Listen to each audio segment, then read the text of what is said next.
Jody and Eugene Smith had been married for 19 years. Their acquaintances and friends thought that they were a truly happy family. However, everything was not as it seemed, and it was Eugene who was at fault. For some time, Eugene had been acting strangely, which did not go unnoticed by his wife. More and more often, he came home late from work, received phone calls in the middle of the night, and messages with questionable content. At first, Jody tried to ignore it, hoping that they had hit a rough patch and that the situation would resolve on its own. But one day, when she got home earlier than usual and caught Eugene in bed with another woman, she understood that there was no going back. Jody chose not to start a fight in front of the woman. She finally understood the reason behind Eugene's strange behavior and felt that it was useless to try to sort things out with her unfaithful husband. Jody had just turned 45, while the other woman was at least 20 years her junior. She knew that her husband would pick the younger woman, as men so often do. That's exactly what happened.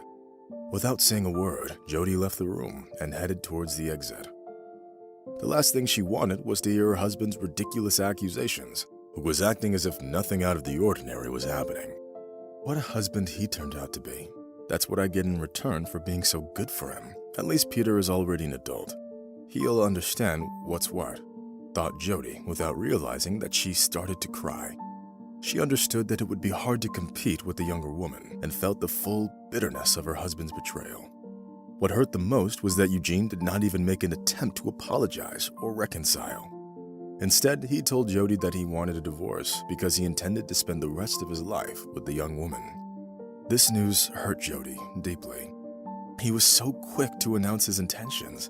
I can tell that he wanted this for a long time, but couldn't find the right moment to tell me. Finally, the moment presented itself, Jody thought sadly. Only at that point did all the pieces finally fall into place, and Jody realized that Eugene cheated on her intentionally and systematically. This was not an office romance that turned into a fleeting affair. Eugene knew what he was doing and understood that his actions would destroy his family. Jody's friends advised her to fight for her family and not to agree to a divorce. But Jody did not want to cause scenes and appear as if she was unhinged and only capable of plotting against her unfaithful husband.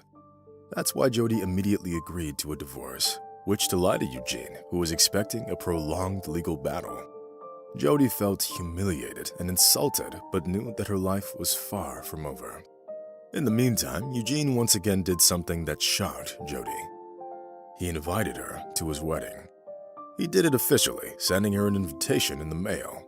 The audacity made Jody feel uneasy. Initially, Jody did not want to accept the invitation. Exhausted by all the recent events, she did not want to see her happy ex-husband with his new wife. After weighing all the pros and cons, Jody decided to accept the challenge and come to the wedding, which was going to be held in one of the best venues in the city.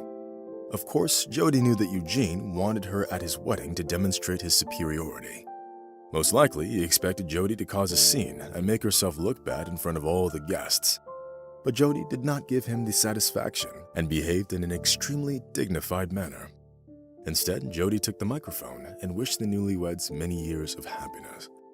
Eugene's young bride was pleasantly surprised and even felt respect for Jody. "I didn't expect your ex to be such a sincere and sweet person," Nancy remarked. Eugene didn't answer, shrugged his shoulders, and continued talking to the guests. Jody occasionally glanced at her ex-husband, remembering moments when they were happy and planning for their future. Back then, the couple didn't have a lot of money and were happy with what little they had. Jody always supported her husband in all of his endeavors. In many ways, it is thanks to her that Eugene was able to find success in business. All that didn't matter now. Nobody was interested in the problems of the two divorced people. After returning home from the wedding, Jody was very tired and a little broken. Undeniably, she had been dealing with a lot of stress. Fortunately, the couple's son, Peter, firmly sided with Jody and disapproved of his father's actions. Peter loved his mother more than anything in the world and tried to support her in whatever way he could. Time went on. Jody got used to her new life as a divorcee. She spent a lot of time watching culinary shows and dreamed that everything in her life would turn around one day. She did not take any proactive actions and actually ignored the courtship of men who, from time to time, showed their interest in her. Why are you giving up on yourself? Look at you, you're still so young and can easily start a new life and be happy again," said Jody's friend, Maggie. But Jody felt tired and didn't want to embark on any romantic adventures. The only change she decided to make was getting a new job. Earlier, Jody spent her days working in a stuffy office. Her new job was as a saleswoman in a flower shop. She loved flowers, which became one of her only joys in life. Unfortunately, Eugene almost never gave her flowers, thinking that it was a waste of money. That year, the winter in Wyoming was especially severe. For several days, they experienced heavy snowfall, strong winds, and sharp temperature drops. Wrapped in jackets and warm coats, people tried to get indoors as quickly as possible. On her way home from work, Jody tied a scarf around her face to warm up at least a little bit. The strong wind threatened to knock her down and cover her body with snow and ice. Jody didn't have a car, even though she could have easily gotten her husband's car in the divorce. But she thought such behavior would be unacceptable and didn't do it. Shivering from the cold, the woman hurried to the bus stop in order to get home as soon as possible. At that moment, she saw a hunched-over man sitting on a bench. From the outside, the stranger looked like an ice statue. Passers-by hurried past and did not pay any attention to the unfortunate man. Most likely, they thought he was a drunk homeless man who was used to sleeping outside even in the cold. "Oh my God, he's going to freeze to death in the weather," Jody thought anxiously. She stopped in front of the man, gently touched his hand, and said, "Hey, how are you? Are you okay? Let me help you get to the store. There you can at least warm up a little." At first, there was no reaction from the man. Jody thought that he didn't hear her because the wind was so loud. But then the man lifted his head and looked at her with eyes full of tears. He looked to be about 70 years old. There was frost on his big beard and small mustache. After Jody's words, a glimmer of hope appeared in the man's eyes. "Thank you, ma'am. I already tried to go inside the store to warm up, but the guard drove me out of there and called me a tramp," the man answered as he began to cry. Jody hesitated. Of course, she understood that the man sitting in front of her was most likely homeless and that there was no one to take him in. "How about you come to my place? Give me your hand. I'll help you get up.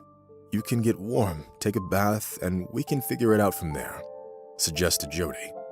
At that point, she acted more intuitively than consciously.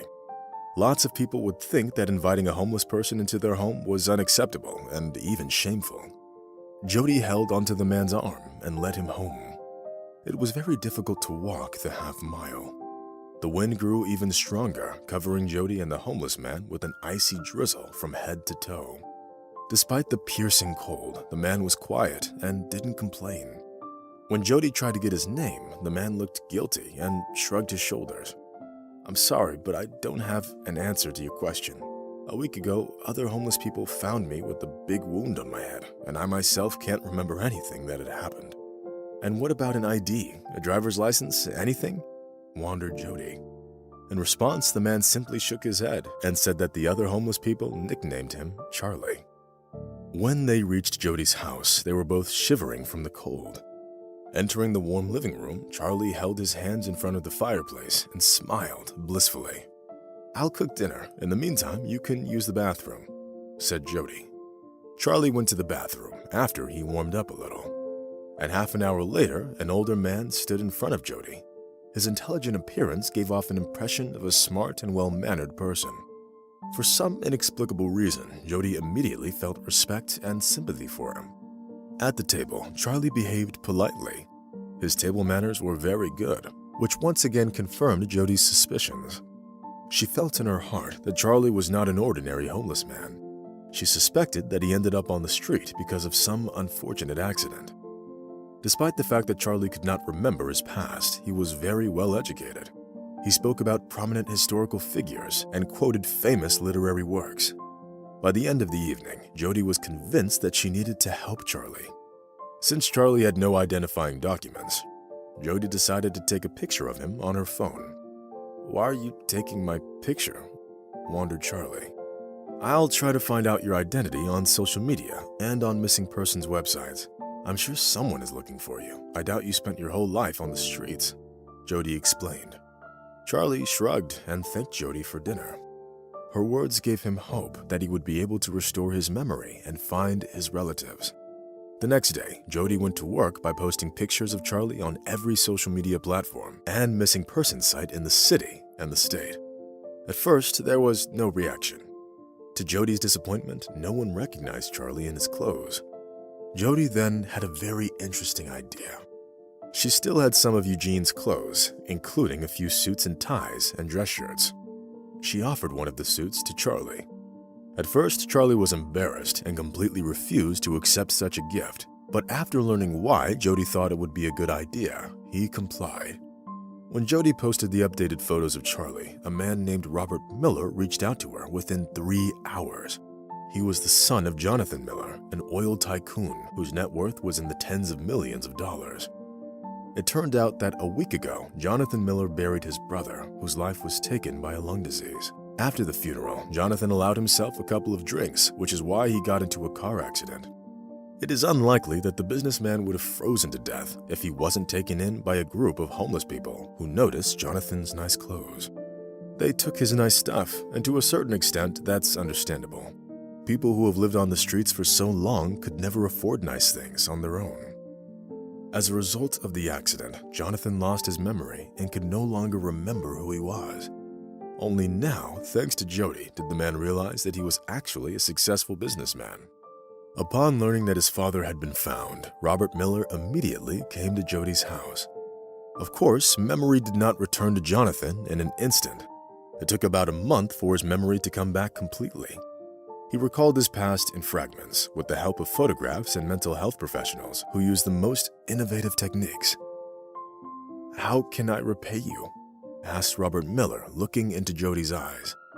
"Thanks, but I don't need anything. I did what anyone in my place should have done," Jody answered shyly. After talking to Robert, Jody learned that he too had gone through a divorce. His ex-wife ended up taking a significant part of his assets. His unfaithful ex-wife left him for another man, getting several of his millions in the divorce. When talking to Robert, Jody felt that she had a lot in common with him. They talked about many different things and felt a strong mutual attraction. At first, they met infrequently to take walks in the city park. Their feelings continued to grow, and they allowed themselves to become more than friends. Jonathan was most happy about that match. Previously, he could only dream of having such a wonderful daughter-in-law. Jody herself could not believe just how much her life had changed after bringing a homeless man into her home. On that frosty evening, they believed Cupid, the god of love, worked hard and made it so Jody didn't miss her chance at happiness. About 6 months after meeting, Robert and Jody got married. Their wedding was the main event in the city. Eugene was also at the wedding.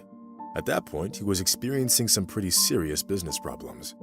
His new wife turned out to be very demanding and spent her husband's money faster than he could make it. Looking at Jody in her wedding dress, Eugene lowered his eyes and emptied his champagne glass in one gulp. Frankly, he couldn't believe that Jody was able to find someone new in such a short amount of time. Only then did Eugene realize that after the divorce, he lost a woman who had been his partner for 19 years. Left with nothing, Eugene divorced again and filed for bankruptcy. When he was with Jody, he had no problems in business, but they could not be avoided with his new wife. As for Jody, she went on a month-long trip to Europe with Robert and Peter, which they spent surrounded by the love and warmth that they had all dreamed of for so very long.